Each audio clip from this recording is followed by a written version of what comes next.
The Darth Retro podcast is brought to you by the letter T. Uh, T, the letter. Okay, so I don't get good sponsors these days. Who doesn't? Haha.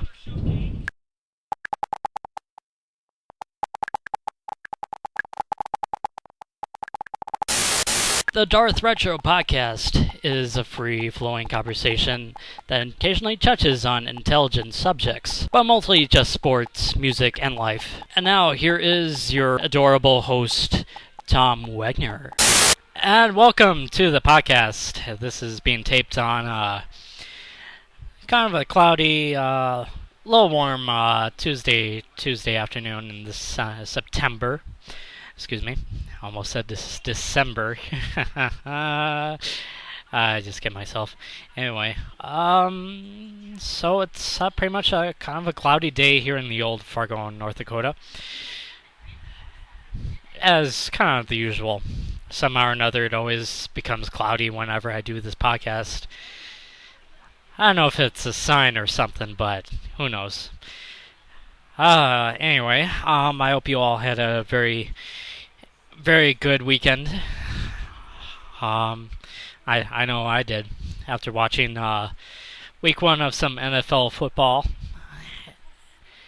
and putting some of my picks to the test, which I will be talking a little bit later on in this episode. This is episode 9, I think it is. It's going pretty quick so far.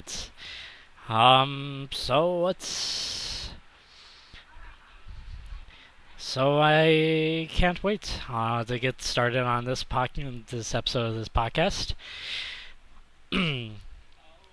And speaking of September 11th, which is today's date, I'll be talking about some of my memories from that fateful day in 2001, as well as some NFL Week 1, my results for that. And then talking about my take on gay marriage. Pretty interesting topic to be discussing about nowadays. So you'll be hearing my take on that. So let's get started on this episode. Well, if you pretty much know that, in case you haven't seen on Facebook or Twitter or any other of the major social media sites, it's September 11th, which was the day when basically a bunch of planes went into the World Trade Center and into the Pentagon in Washington, D.C. The World Trade Center was in New York, and as well as the trying to remember what flight it was called, but it was flight 351 or something. But they made a movie into that once, and I don't remember what the exact number was. But anyway, this fateful day was pretty tragic. It was basically almost over 3,000 people died in the attacks. Basically caused a whole bunch of damage and basically left the whole country in shock, because this whole attack was basically the first time since the Civil War that basically Pearl Harbor was kind of sort of in Hawaii back in 1941, which Hawaii wasn't a state at that time, but it was more of a U.S. territory and such. But I don't know if you want to count that as kind of a strike against on American soil. But if you want to get into the last time since war or a strike was called upon on the contiguous 48 states, then you probably have to look towards the Civil War, which happened about 150 years ago. So, excuse me. Still trying to recover from this cough. I still feel better, but anyway. Uh, you'd have to take a look at basically the Civil War as the last time since basically Americans were basically struck upon on our American soil on the contiguous 48, 48 states. So, um, well, I guess can suppose that I can probably talk about where I was at that time, and basically on that Friday, which was,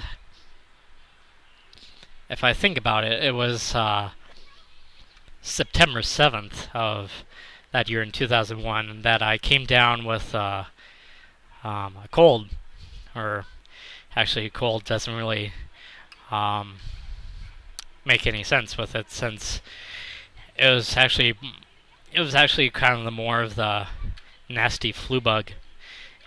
I mean, absolutely nasty flu bug that I got for, and I had it for about a good, probably since that Friday evenings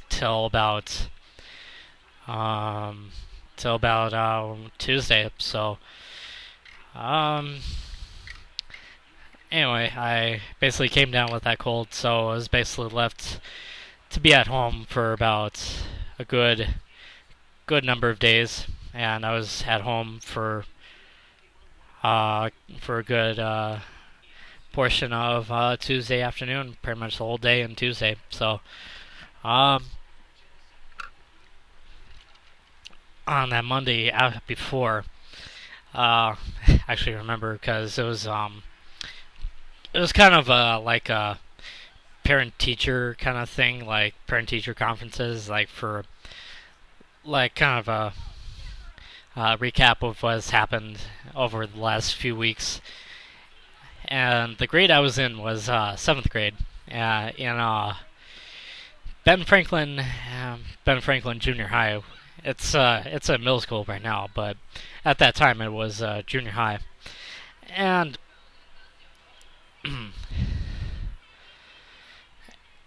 so basically I woke up after like 7 on that Tuesday, to watch cartoons, since I usually do that anyway, since before I head off to school anyway. But in this case I was sick, so and then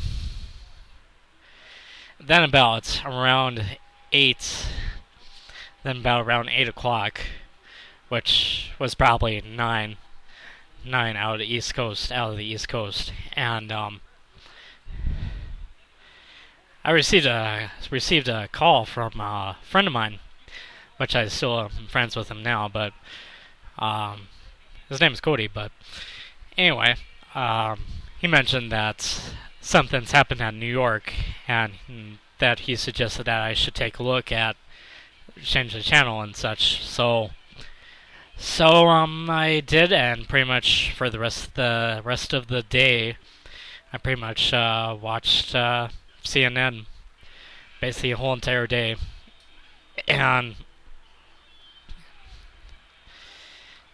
basically my first thoughts of it were that why would someone do this to us, and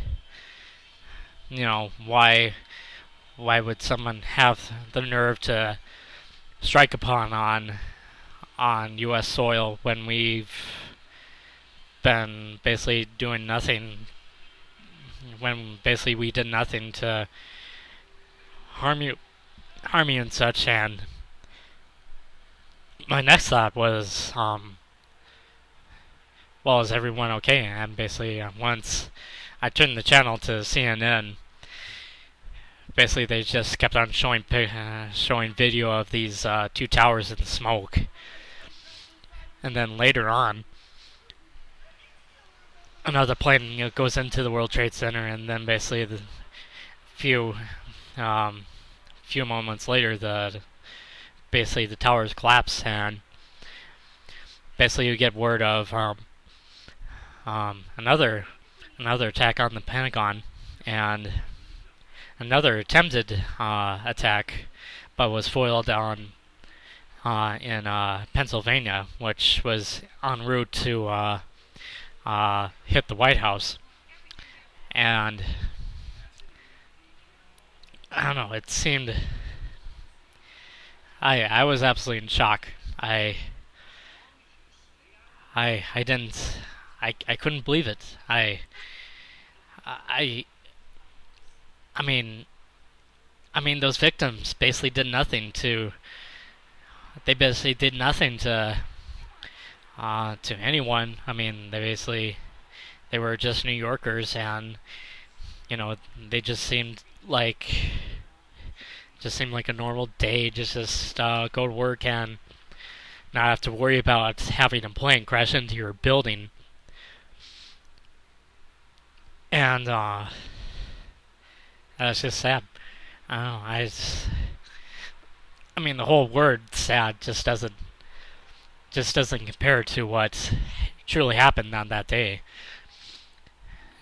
Tragic, and so many other words to it.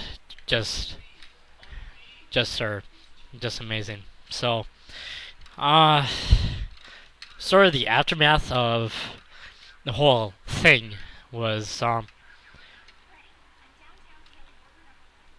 pretty much began to follow politics, which I pretty much still do to this day. And before that time, I was pretty much more of just a kid that just got out of grade school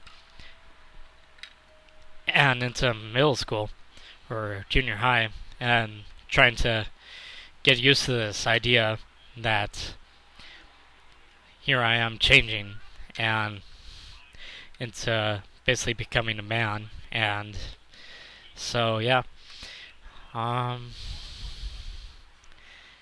don't know.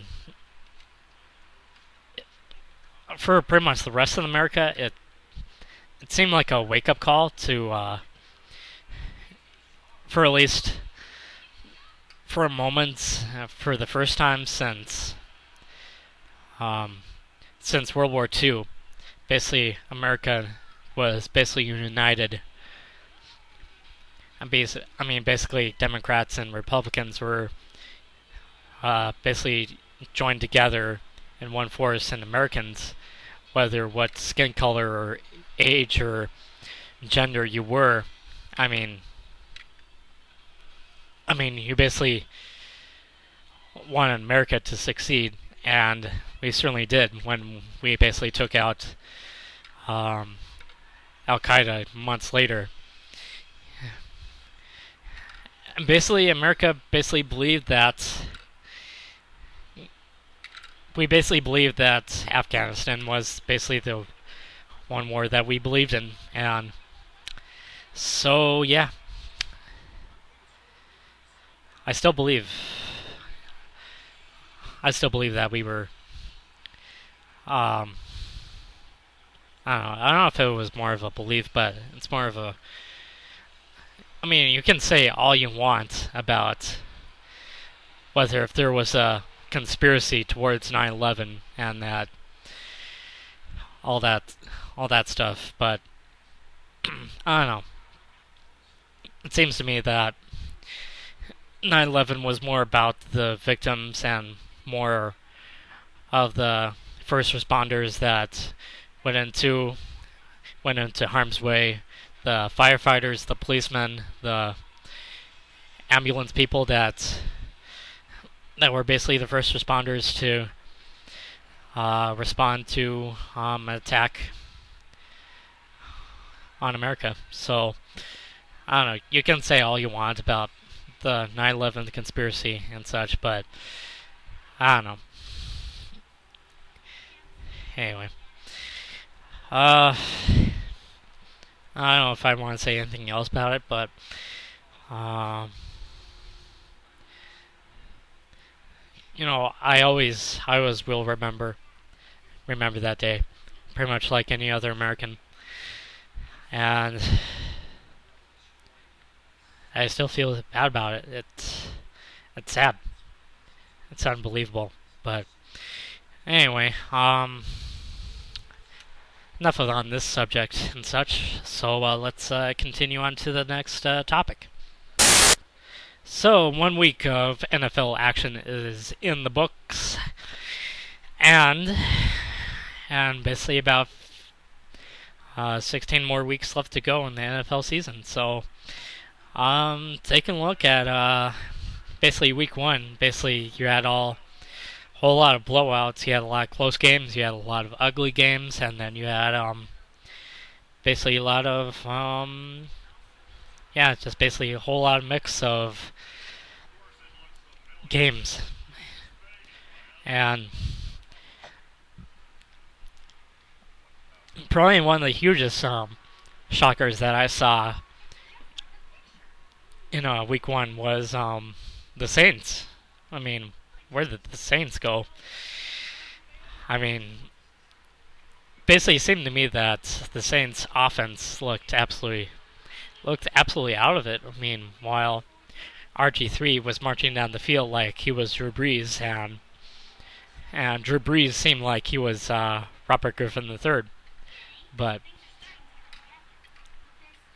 anyway, I knew that RG3 would be a pretty good quarterback, and basically a lot of people knew that he would be great. But going to the Superdome, which is one of the loudest buildings in the NFL, and to get a win in that, it's pretty amazing accomplishment for a rookie who was going into his first NFL start. And I don't know, I think a lot of the good things will come out of RG3. Unfortunately, for Andrew Luck, going into Soldier Field in Chicago against the Bears, not so much. The Bears end up winning that game, 41-21. Jay Cutler had a pretty good game, and it was pretty much a blowout from that one. Of course, the Packers lost. Lost to the 49ers, which was definitely a team that was going to be on the rise. No questions about that one. But go up 30 in Lambeau Field. It's absolutely amazing.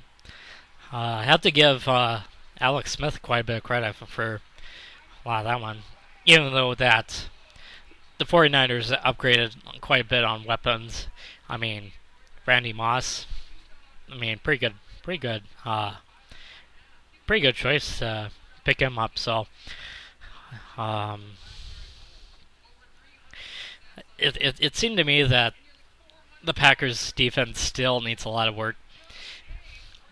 Actually, a lot of work. It doesn't even compare to it. It sucked.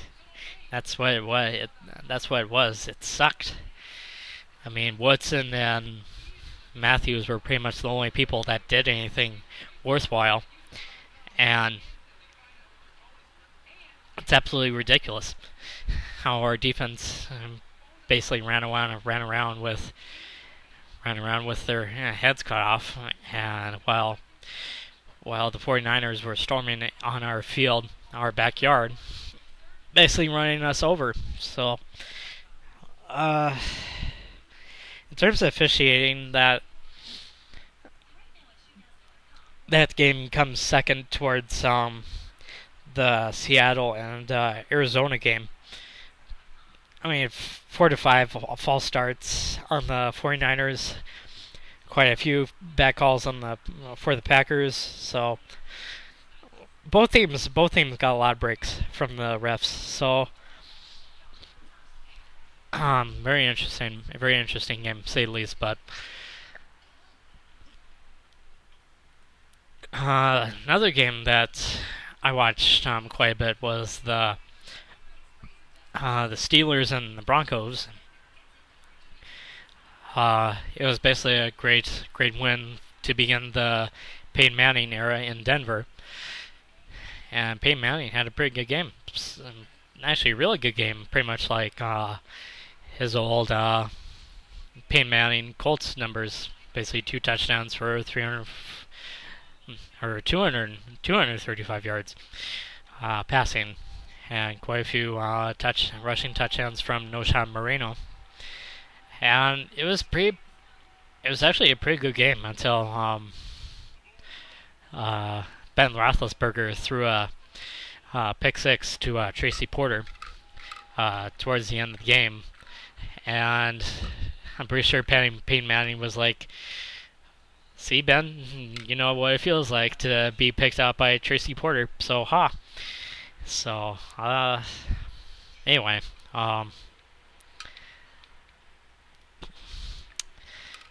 let's see what else was pretty much highlights. A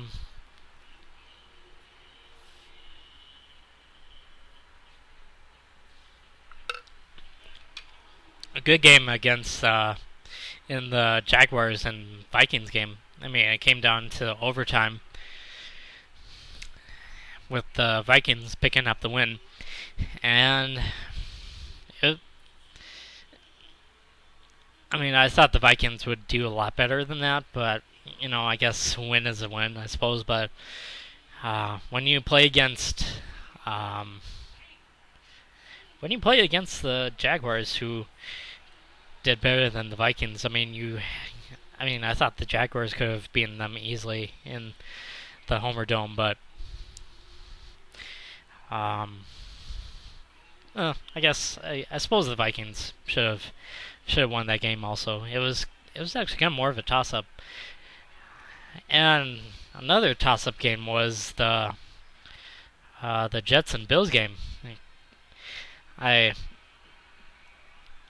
wanted to figure that the Jets were gonna have a fair game with Mark Sanchez getting like a couple touchdowns here and there, but to go up 48 on the Bills, who improved on defense, with Mario Williams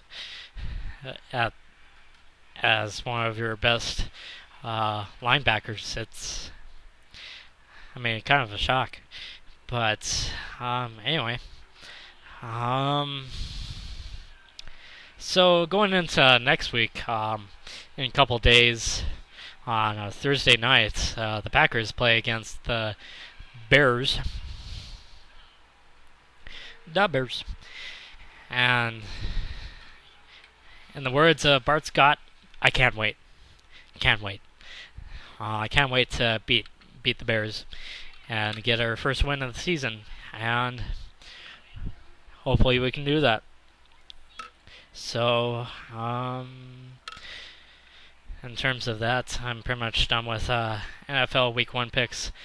So let's get on to the next topic. So as I mentioned before on the podcast, basically that I was going to be talking about my take on the whole issue on gay marriage. And my take on it is that I believe marriage is more about happiness and wanting to be happy with someone that you want to be happy with for the rest of your life. It's not just about love. It's not just about gender. It's about being happy with someone, and if gays, lesbians want to be happy, then let them. Why not give gay marriage a chance? Come on.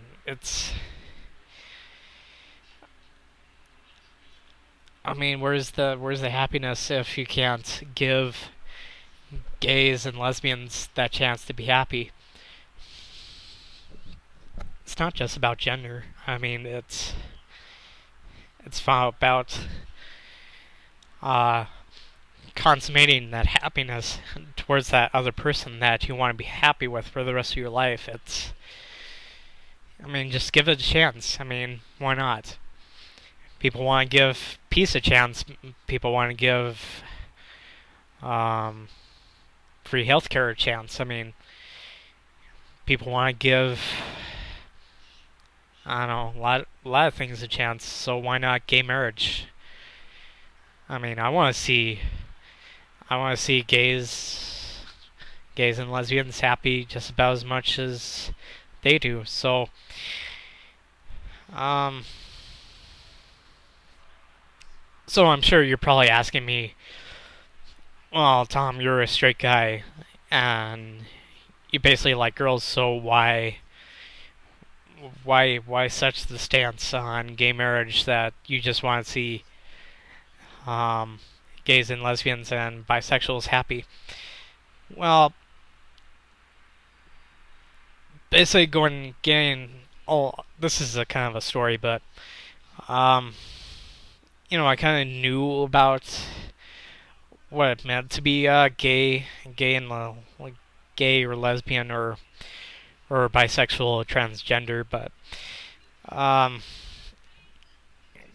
in high school I kind of knew about it, but I wasn't, you know, I pretty much respected people just the way that I wanted to be respected, and that pretty much meant basically gay and lesbians or pretty much anybody else. I mean, it's basic golden rule. So, so going out of and getting out of high school, um, I didn't really know a whole lot of people that were gay or a lesbian, but going out of high school and getting into college was,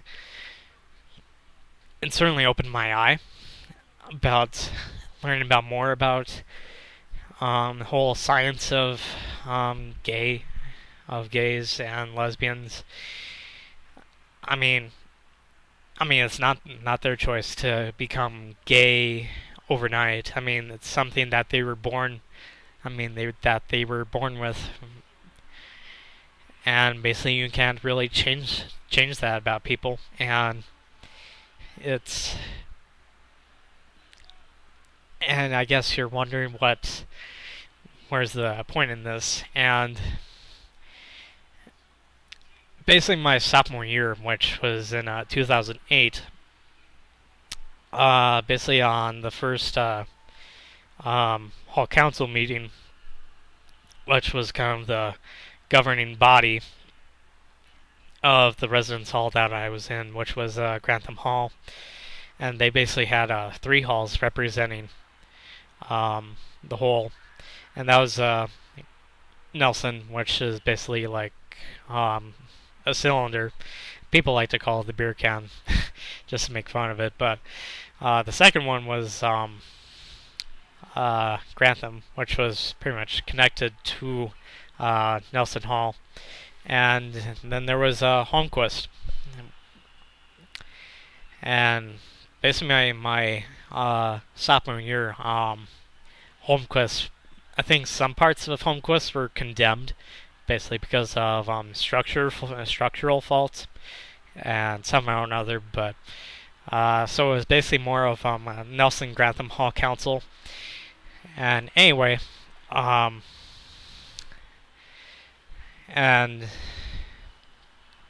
when I first sat down, I began to look around at the people that were attending the event, and a whole bunch of, and when the area director of the hall council, who is also kind of the resident assistant's boss, went up to talk about hall council positions. A whole bunch of people came up to ask to join, and basically one of them was a guy that was named Sean, and pretty much right from the get-go, I could tell that he was different. Like, I had the sense that he was different in some ways or another. and I didn't even learn that he was. I didn't learn he was gay until about a good few months afterwards, and I didn't really get to. I mean, I attended hall council meetings pretty much like any other citizen of the residence halls, and basically one of the hall council members resigned, and so it was kind of left up to decide who was going to be the hall council vice president, and basically I thought to myself, sure, why not? I mean, what do I have to lose? I mean, I didn't have much to lose anyway. So, and somehow or another, I got beat by a guy named Cooper, which I won't mention his last name, but anyway. So I got defeated once again, and then about a few months later, another member of hall council resigned from the position of historian. So I gave it a shot, and basically I became the Nelson Grantham Hall Council historian, which basically took photos of each event and basically posted them on Facebook. And at that time, I didn't really have a Facebook, so I pretty much had to rejoin Facebook after a good 5 months of inactivity of being on Facebook. So basically, Sean was kind of the reason why I kind of got back into Facebook, which I still am into Facebook as of today. So it was pretty much from March until May that I really got to know Sean from pretty much from the heart. I mean, I was basically with him for the hall council meetings, the whole events, and I basically got to know a good part of him. And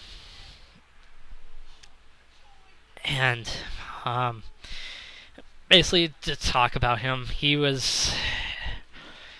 basically did a lot of things. I mean, he was a nursing student. He participated in women's studies. He was basically involved in a lot of things around campus, and he was basically quite a workhorse. I mean, if I remember right, he was taking at least 20 credits that spring semester in 2009, and it was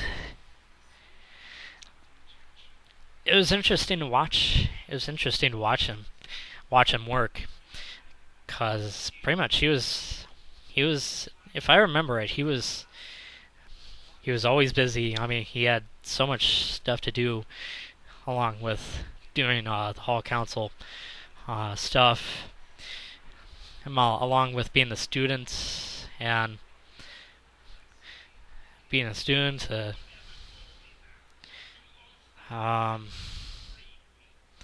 So it was interesting to see who he was. Yeah, it was actually a pretty beautiful thing to see him. I mean, I'm straight, pretty much. I'm pretty much straight as a straight line, but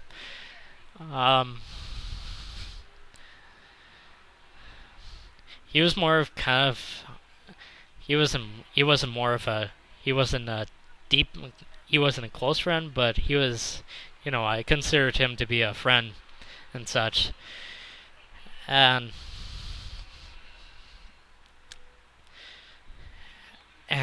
basically my junior year in 2009, 2010, I basically spent a little bit more a little bit more time with him, but after fall semester of 2009, fall of 2009, I didn't really get to talk to him all that much. I mean, I talked to him a little bit on Facebook sometimes, but um,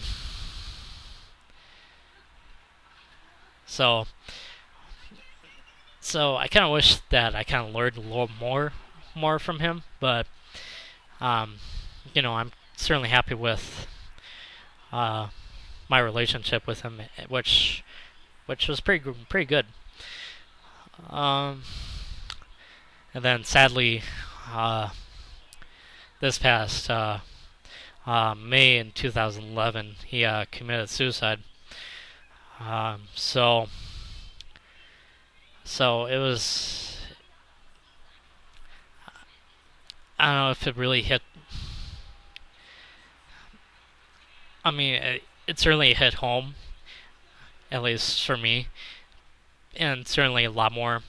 It certainly hit home a lot more harder to most people.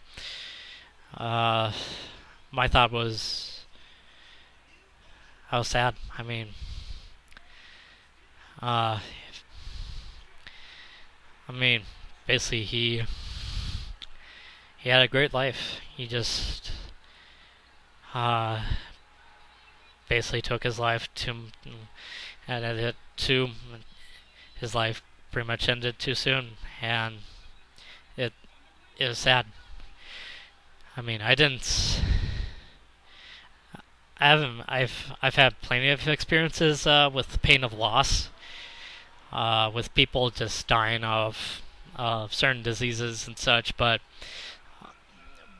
to die from from killing yourself was something new to me, and it certainly hit home quite a bit. Uh, so a few days afterwards, I went to a candlelight vigil, and basically before that, I went to Sunmart, which is kind of a grocery store around town, to pick up a couple of flowers. One was for basically the relatives in my family, my grandparents, my father, and whatnot, to just pay respect to them as much as I wanted to pay respect to Sean. And it it was devastating.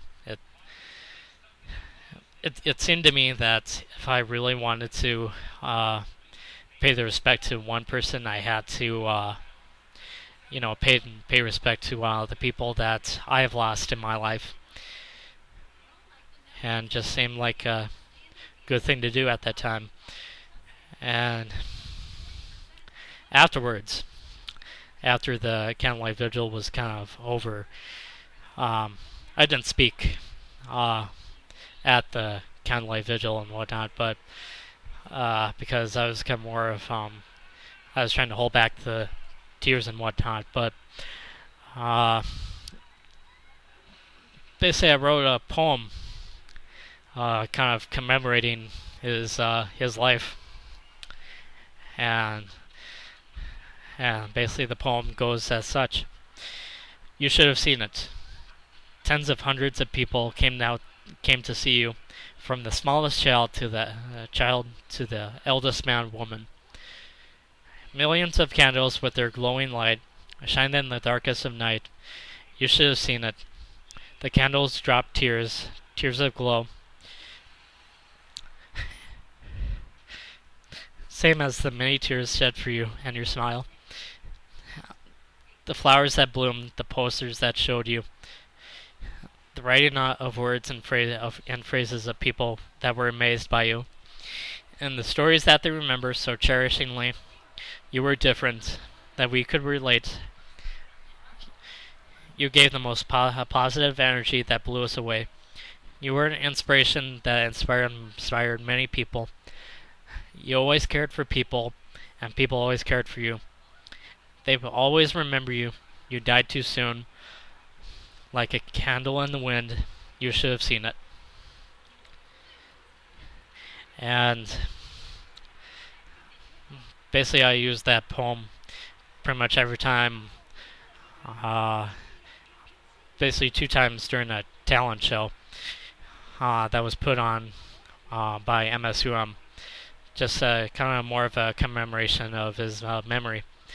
So, uh, basically, sort of after his death, I sort of became basically committed to the idea that gays and lesbians should be happy, and that they deserve to be happy with the person they want to be with for the rest of their life. So,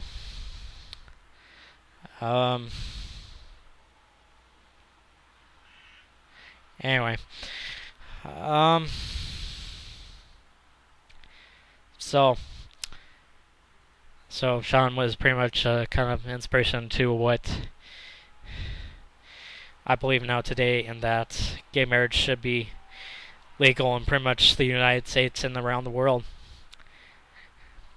I mean, gays, yes, they're different from you and me, but to think about it, they're not really all that different. I mean, they just have a different taste in what they are attracted to. I mean, it's not their fault that they're what they are. What they are, it's what they are. And to talk about, I don't know, it's my take on it. I'm sure I'll probably talk about more about it, but in terms of this podcast, I'm pretty much done with talking about it. So, anyway, with this topic, I'm pretty much done with it. So, anyway, I have a WordPress account if you want to follow me.